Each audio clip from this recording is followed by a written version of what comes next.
on the line from the other groups, but would you mind giving us a little update what the other groups are up to at the moment for your half of the groups? Yes, of course. So in addition to you guys as one of my 3 groups, I also oversee the organics management group that Dean Stanfield leads. Their group is meeting tomorrow, so there's really no update since the last meeting. There's continued to work down, mostly focusing on the composting and food digestion side. And then the other group that I oversee is the sustainability group that Chris Lynch oversees from the UNRBEP. They are, again, also meeting later on this week. So you guys are kind of just the newest and greatest for my 3 working groups. Okay. Good, good. How about you, Bree? What do you have going on your groups? Sure. Recycling, that group has 2 subgroups working right now. One of the subgroups is working on multifamily buildings and how to improve recycling access for them. The other group's focused on hub and spoke and bringing recycling access to rural communities.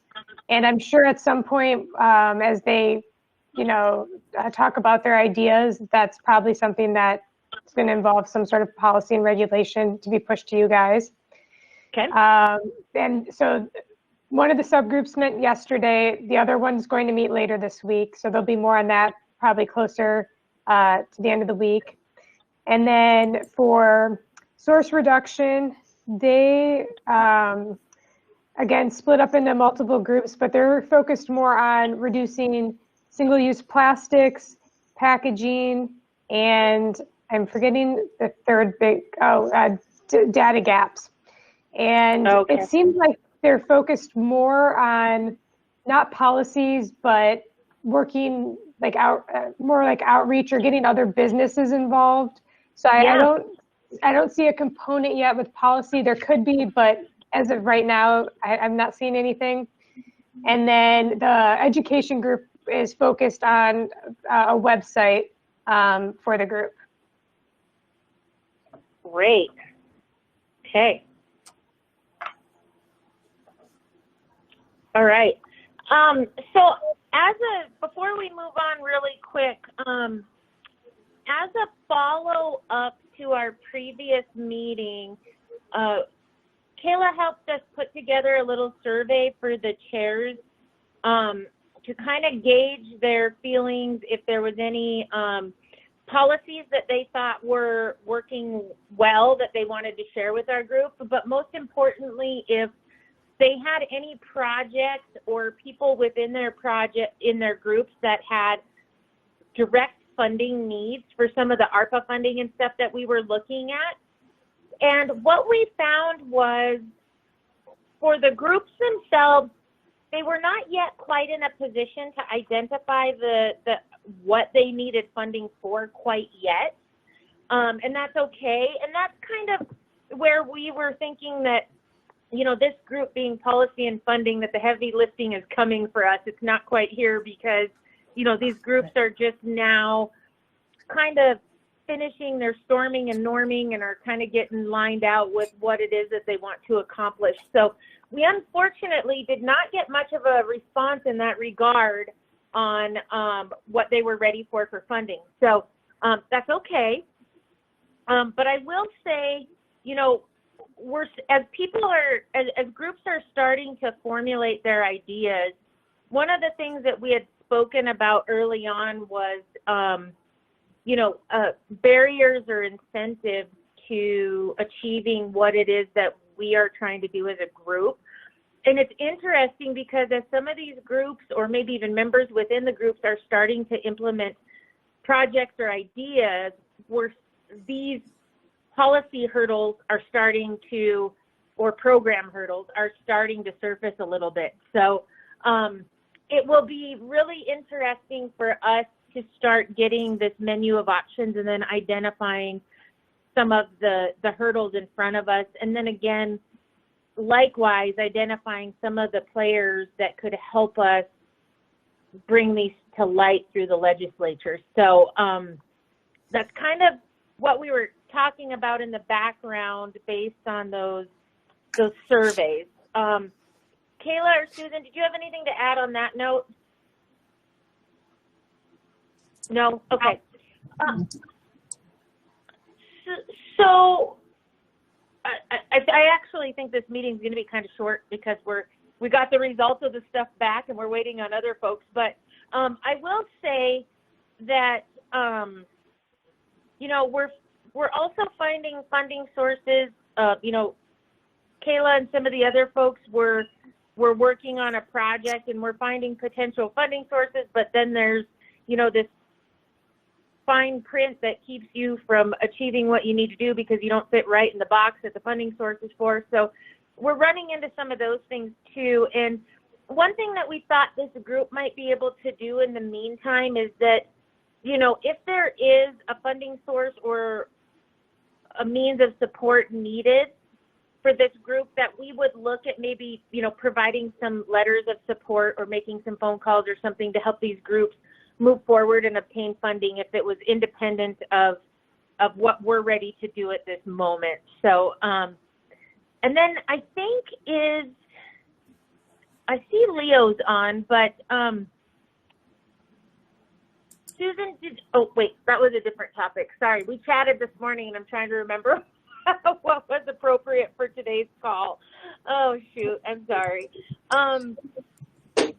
One thing that we talked about, I'll jump in here, Tina, this morning is that probably in January, sometime in January, when we have a meeting, I'll invite the chairs of the, used to be Natural Resources.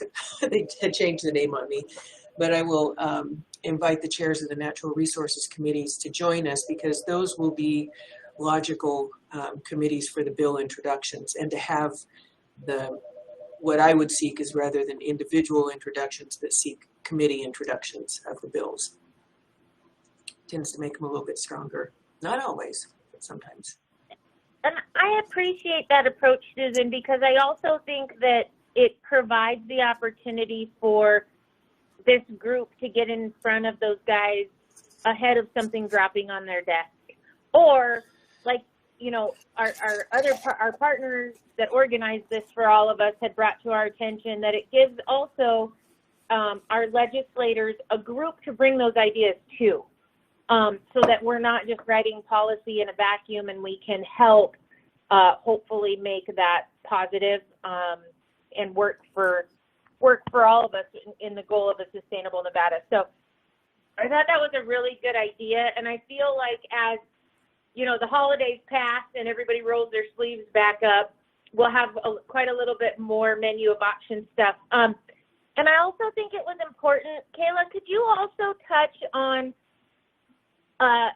the idea that the menu of options that we come up with and this guidance document is going to be a living document. So while we're trying to get the menu of option items presentable in draft by March, there's probably some more work and opportunity for us in the future, right? Could you guys address that, please? Definitely, of course. Thank you. So when we produce the menu of options in March, this is more or less a strategic plan about how this stakeholder group can enhance sustainability statewide, right? That's the whole reason why we have this entire stakeholder group with the 6 different working groups. We can start identifying what needs to happen. Now, as part of that, you know, sometimes we don't know what needs to happen. We're going to be, you know, following our answers with a lot of questions.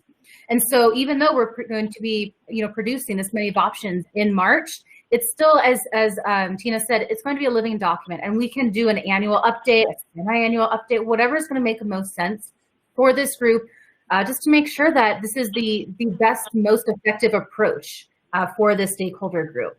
So is that something that you were thinking, Tina? Do you have any other questions with that, or anything I can add? No, I think that's good. I think because, you know, like I said, I feel like this policy group is a little bit of a lagging group to the work the other folks are doing.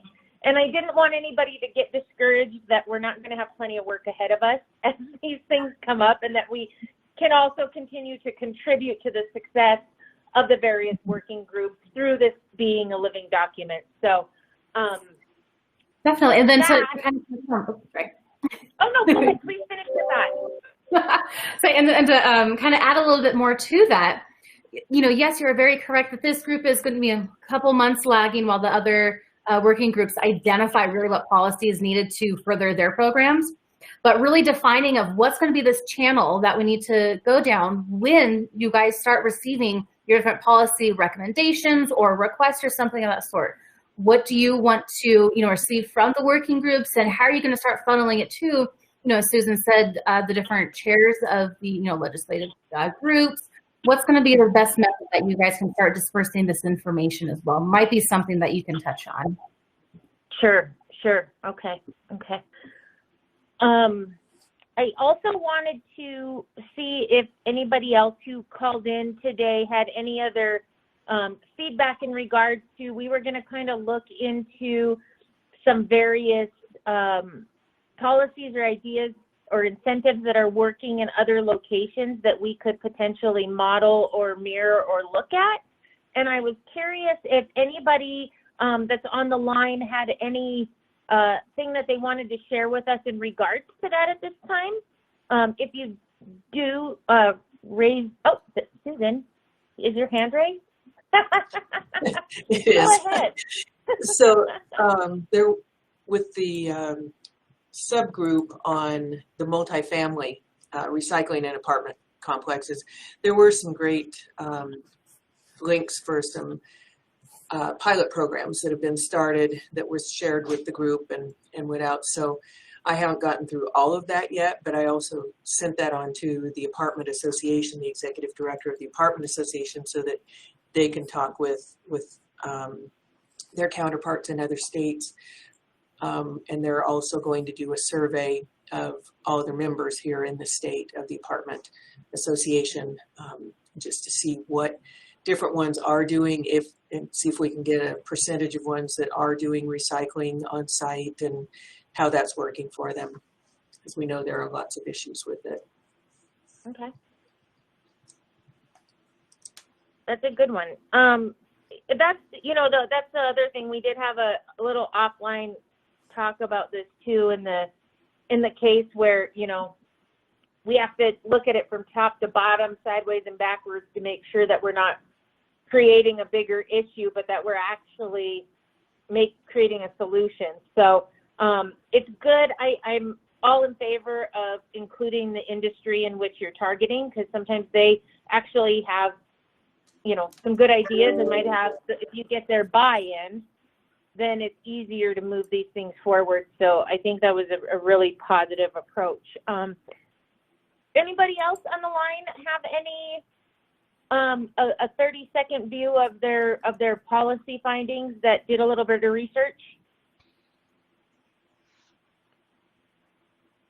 I'm not seeing any extra hands. So local governments, this is Mark Ovalato with the City of Las Vegas. Local governments, across the state, if they have a, if there's something specifically you're wanting to incentivize or to have a requirement on, we often have master plans or implementation strategies of those master plans that have recommendations from them, and the city just went through it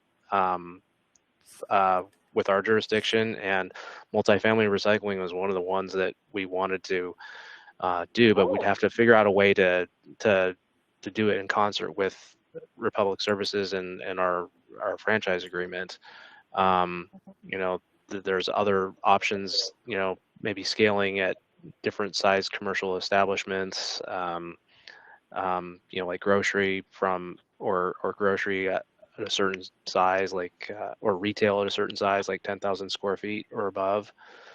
I know it gets into a tricky, slippery slope, but South Lake Tahoe did the bag tax for a while ago, and I know that was one of those ones that was kind of tricky, but that's a common thing in other jurisdictions that are trying to curb waste management. And then again, I think it also kind of depends on what some of the other groups come up with and talk about, and then from that point, that might be the guide for what types of incentives or requirements there are. But we have a whole menu of them. Most of these planning efforts, or our planning effort, was comprehensive in nature. And I know Henderson and Clark County just finished theirs up. So there's a lot of things that you could maybe pick and choose from if you want to explore on the incentivization side, depending on what it is you want to ultimately accomplish. Thank you, Marco. That was great. That was kind of the direction I was hoping we were going is, you know, what have these, whether it be groups or municipalities, done already that's in line with what we're trying to accomplish without layering on more regulation where we could find a way to do some incentives. And, you know, one thing, and I know the franchise agreements get sticky and it might be something that you can't do today, but I don't know how those are negotiated. I can't speak to how those are negotiated, but I would wonder if, you know, one of the things that we kind of talked about this morning was, is there the opportunity that, you know, if you're paying a certain rate and you increase your waste diversion, is there a way to get a rate reduction as kind of a reward for increasing your recycling? So that was kind of some of the things we were talking about. I see, I think it was, did Wes have his hand up? Wes, is that you? Speak away if that's you, sorry. Yeah, this is Wes Rubio with Washoe County Health District. So I completely agree with Marco. I also think that you have to look at what the resources are in your regional area. So for example, Southern Nevada Republic has more capabilities for sorting and things like that than the northern region does. And then also, in order to track diversion and things like that, there actually has to be changes in the reporting requirements at the state level for those to be done, or else you would have to require that the local jurisdictions were made changes in and tracked the reporting the way that you'd want to see it. So if you actually want to see what your diversion rate from a multifamily complex to see if you are making impacts in those realms, you'd have to be able to track that specifically in those areas. And that, I think, is a state challenge that needs to be addressed at the regulation level in order for those requirements to be put in place and be supported by the locals. Because I do believe that those are important things. And then I also agree, like the bag tax and things like that are something that I don't necessarily think that that's one that I'd like to tackle. But I think options where something that's simpler and more reasonable would be something along a policy change at the state level. Again, that would say, well, if you're a retailer of X size and you're providing those plastic bags, you're also required to collect them for recycling. And then you submit that to the state for reporting. It honestly takes, there's no real role for having to deal with that. There's an enforcement role. You can tackle it on a business license standpoint. So it makes a lot less staffing resources and follow up and things like that. It also puts onus on those businesses to change their policies too. So I think there's multiple ways to attack it. Those are just some ideas.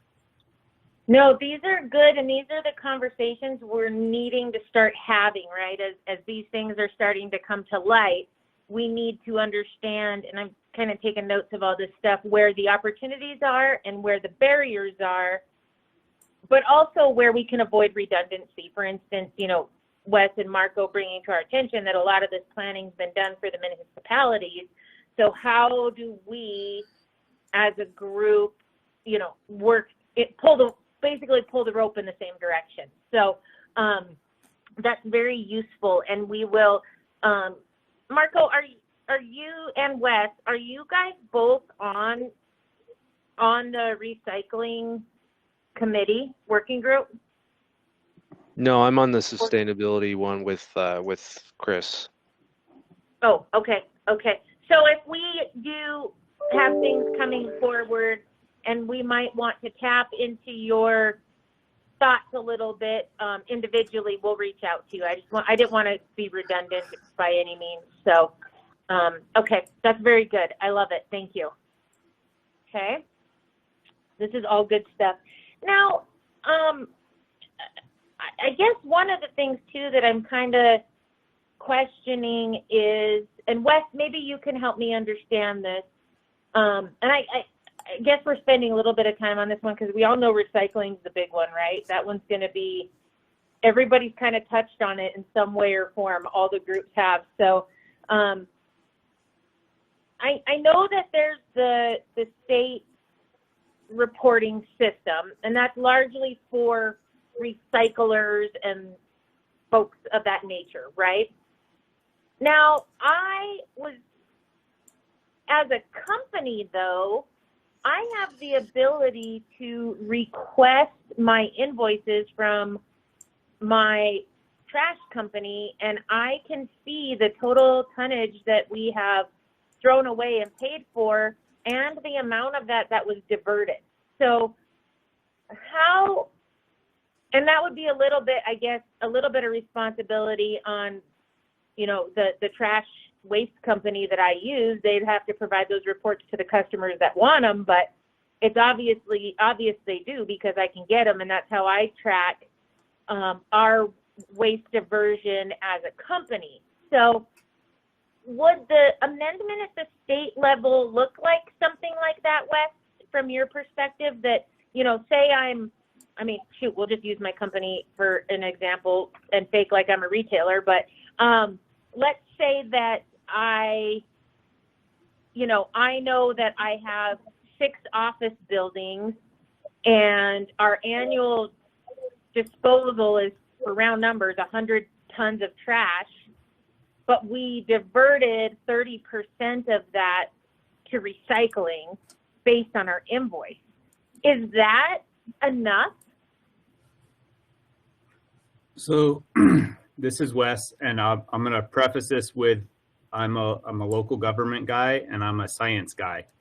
So for me, I can tell you that one of the things that Washoe County Health District struggles with are reporting recyclables, because it is not mandatory in the state of Nevada. It is voluntary, and therefore those numbers cannot be validated in any way, and I cannot tie them to any type of diversion or sustainability projects. So if you were to ask me to write a report and tell you what is diverted in Washoe County and how it works, I would give you some very big avenues, but I will not put any numbers in there, and I'll not put my name or my agency to any numbers because you can't validate any of it.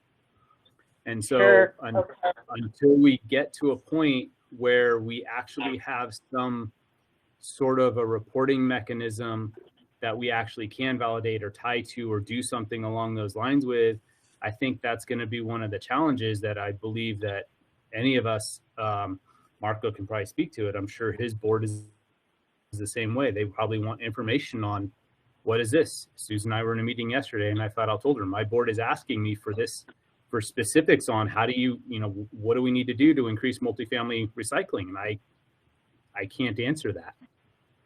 Okay. So I think that there's a structure that we are lacking that probably needs to be looked at.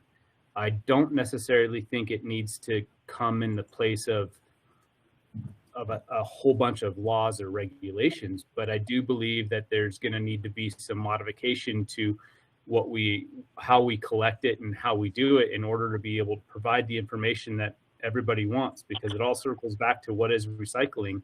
And unless we can actually identify what those components are through reporting, I don't have anything.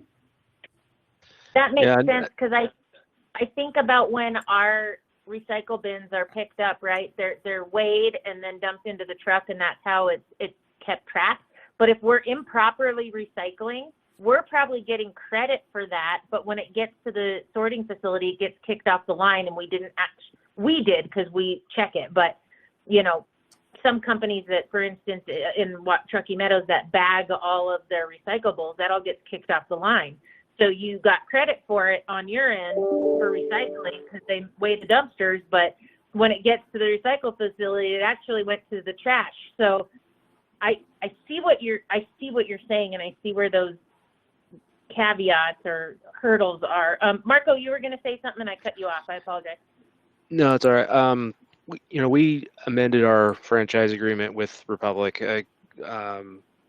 maybe 5 years ago, and maybe it was 2018, maybe, to have specific records and reports for recycling with some specific recycling goals, essentially to increase the overall residential single stream rate of to 30% by the end of fiscal year 2024. The reporting, though, was specified in that agreement, but I think what you're talking about, and if you were to try to do this from from a more global level, it would have to be almost certainly done through the legislature. Individual entities might be able to make some of those changes themselves if they do have a franchise agreement. If it's the service is provided another way, if you're a small city, like Elko, it might be different than the major metro areas that are all under Waste Management or Republic. We did put a few things in there, but this was at the time when I think it was in the 2017 session where there was some pushback on a recycling bill that was in front of the legislature at that time, that was going to face some push from both the big haulers, and it didn't end up materializing into anything. I think it died in a committee. But that being said, we try to amend our agreement so we could get a better some separate things, with respect to waste stream audits, and look at municipal facilities. And we've talked about doing a multifamily pilot. That's something that we submitted for our capital improvement plan for this next FY23 cycle. But I think if you're wanting to hit everybody in the state in which this applies, you almost certainly have to do it from the legislative level. Thank you. And you guys, was your pilot program funded? It's a part of the budget process, so we haven't gone all the way through it yet. We should know more by about February or March. Okay, I'm curious to see how it goes. So these are really good discussions because it's starting to show where we're going to need to, on some of these various things, where we're going to need to focus some of our efforts and the folks that we're needing to talk to. I think, one of the guidance pieces in all of these things could be to the smaller municipalities that are redoing their franchise agreements, as well as to start demanding some recycling in their franchise agreements, because there isn't any rural recycling to my knowledge in Nevada, and I'm sure the recycling group is working on that. But I do see these agreements being one of the larger hurdles for not only that group, but for the smaller municipalities for sure. So that's something we'll continue to work through. So thank you for that. Anybody else that had some policy examples or ideas, whether beneficial or hurdles that they're seeing either outside of Nevada or within their groups that we need to start talking about? I was just looking. In the side chat, for those of you that aren't on your computers, might just be calling in and can't see the chat. There was a question about whether or not some of these documents were available for us to share and review. And Brianna and Kayla set up a Google Drive for us to drop documents in and take documents out of. You just need a Gmail account in order to get in and out of there. So even if you have to create yourself just a little generic Gmail account, go ahead and email Brianna and she can get you set up with access. So I think that's where we're going to start putting some of these examples and ideas and things that we're finding. So as well as funding opportunities. So if we're seeing stuff there, But I would ask that if you're dropping really neat stuff in there, to also please bring it up at the meeting so it doesn't fall into the black hole and none of us look at it. So I would appreciate that as well. So, that's really, I mean, I didn't have a whole lot today. I was hoping we were going to discuss the results of our survey, but they were pretty minuscule, to say the least. But it did send a good message. So again, for those of you who kind of jumped on after we started talking, what we found is in regards to funding, our working groups aren't quite in a place to know what they need yet because they're still figuring, or they're not ready for the funding piece because they're still figuring out what they're going to ask for. So we're going to kind of table that a little bit, as well as some of our policy outreach and support, just based on waiting on them getting the menu of options. So I'm not going to keep you guys much longer. What do you got, Wes? I see you. Is your hand up? Yeah, I was actually just going to make a point. I think one of the other issues when you're asking for funding are a lot of the ideas, and I'm speaking from my talks with Jessica and things like that, specifically for the recycling group, would revolve around somebody having to operate a program. Right. And so to ask for funding is pretty tough. To say, like, the rules need recycling. You need to have a trucking service that's going to backhaul. You need to have a company out there that's going to do it. You need to have the bins. You need to have an agency that's going to operate it and oversee it and do it. So unless somebody in the group has a business that's going to go out there and do that for bid, there's no way to actually ask for money to get a service that we'd be trying to build. So there are complex questions to and complex answers that I don't believe that we're in a position to be able to do. I think we're in a better setup to probably look at how you can orchestrate connecting the dots for people who are interested in providing services. But funding will be likely you're dabbling in a private enterprise and private market. Yeah, or NGO type situation. So we had a little chat in preparation for this meeting after our last meeting, Susan and I with NDEP, just in regards to if folks did get funding, where would the funding go? Would it go through NDEP? And is NDEP looking to set programs up for some of this stuff? And so what I heard, and Kayla and Brianna, please correct me if I'm wrong, what I heard is if it is a funding source or a program that's in alignment with the goals of the department, then it's something that they could support and potentially absorb. But there's also the opportunity for us to support some of these other groups that might be a nonprofit already in place, like a KTMB or that kind of group. So, but yeah, I do think, I agree with you that there's probably two avenues that come out of this, and one is program-based. How are we going to actually do this? And then the other one being policy-based. We're not going to do it, but we're going to tell somebody to do it, is kind of, or incentivize somebody to do it, is kind of what I'm hearing over the course of these meetings. Kayla, was that out of line, my assessment of our conversation with Dennis and you folks?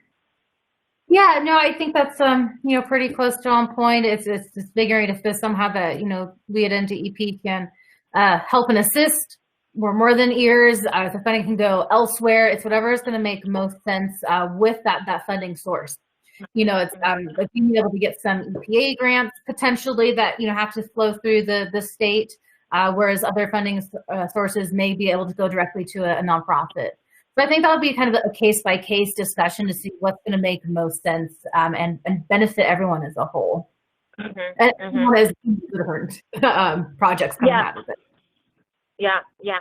and I appreciate kind of this discussion we're having with the local municipalities in the fact that, you know, they do have goals and frameworks set up in their municipalities. So again, you know, as Wes said, how do we connect these dots, right? Instead of creating a whole bunch more layers, how do we get straight lines in between what's out there? I think is really kind of a positive way to look at it. Alexia, go ahead. I'm sorry, I saw your hand was raised. That's, you know, we were talking about connecting dots, and I'm part of the education group as well, and we talked about using the website that we're working on right now in part as kind of a clearinghouse of information.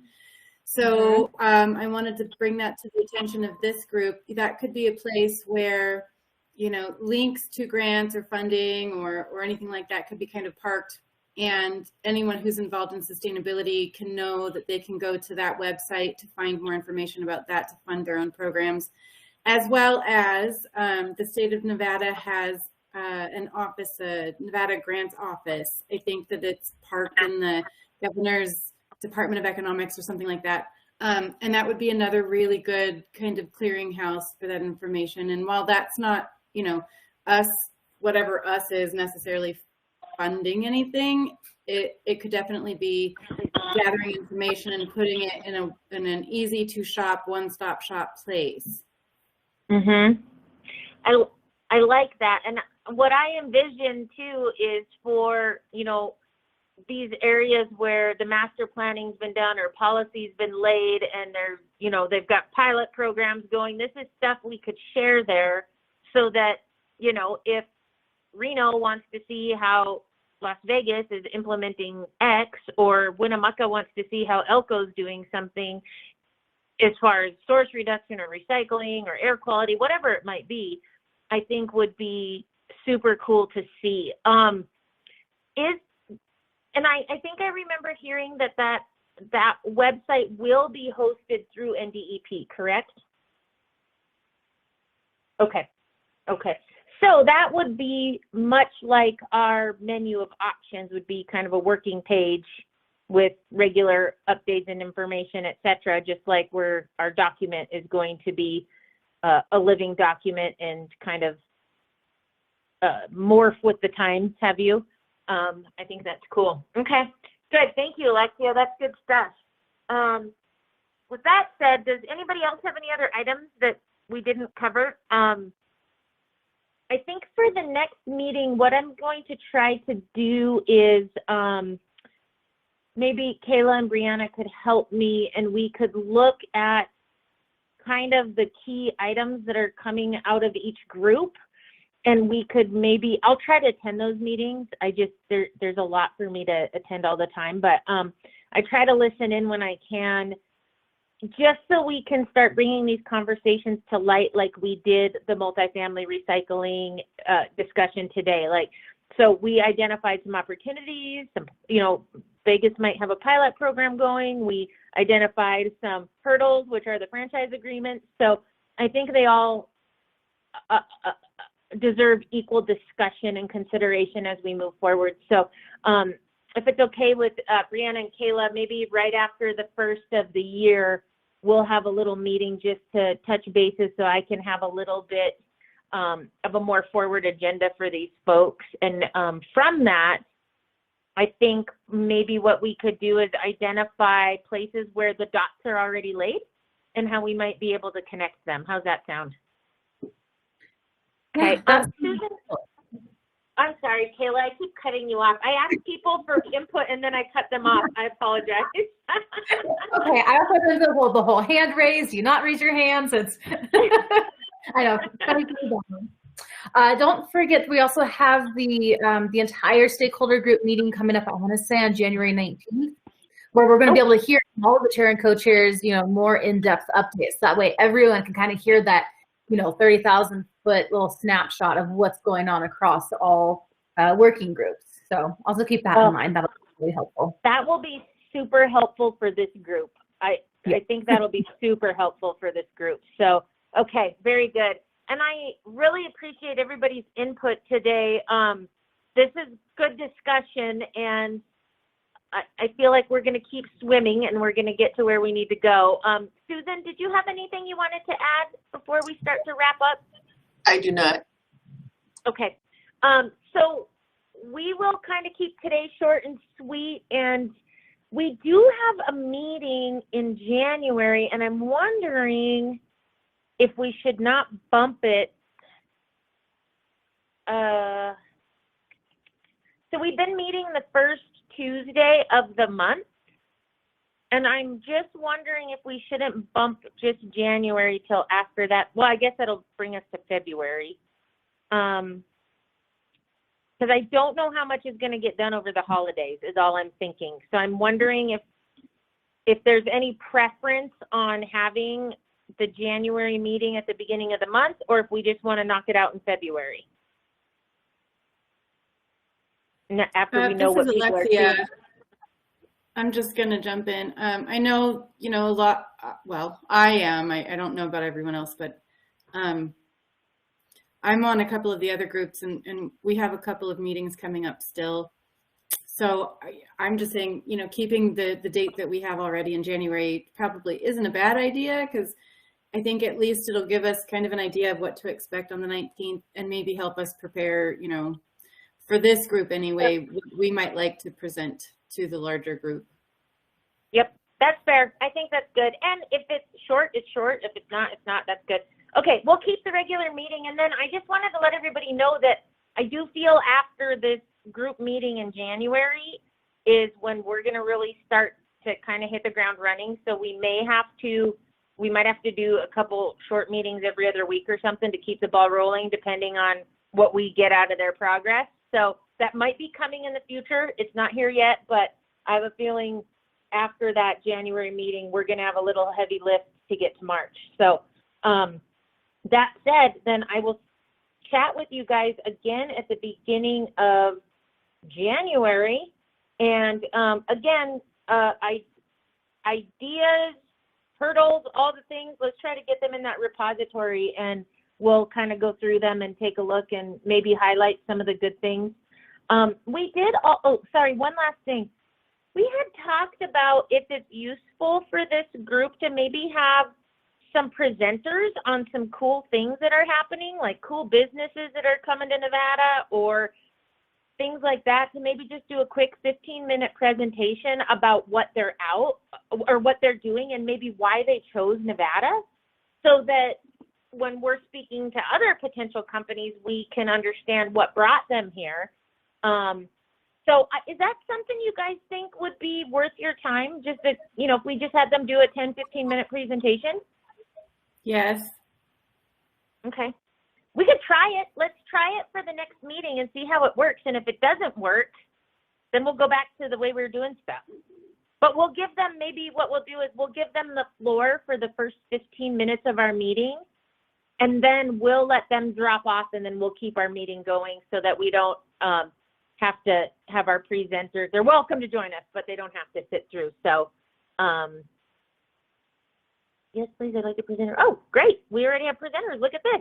See, this is what I'm talking about. Okay. I will get with you folks to line up something for a couple. And I think Susan had a couple of cool businesses that announced coming to Nevada or got started. So we'll put a couple of these together for our next couple meetings and see how that goes. But I thank you guys for your patience, and I want to also apologize that this meeting was a little more scattered than my normal ones. I got a little overwhelmed the last month, and I apologize to you. So I will make sure that we are better on track for January. I'll own it where it's due. So anyway, so anybody else have anything they want to add before we sign off? I just want to thank in-depth staff again for all the time that you're putting into this, because this is a big chore for you guys. So thank you. Yes, it is. Agreed. Thank you. I echo Susan's gratitude. Thank you, guys.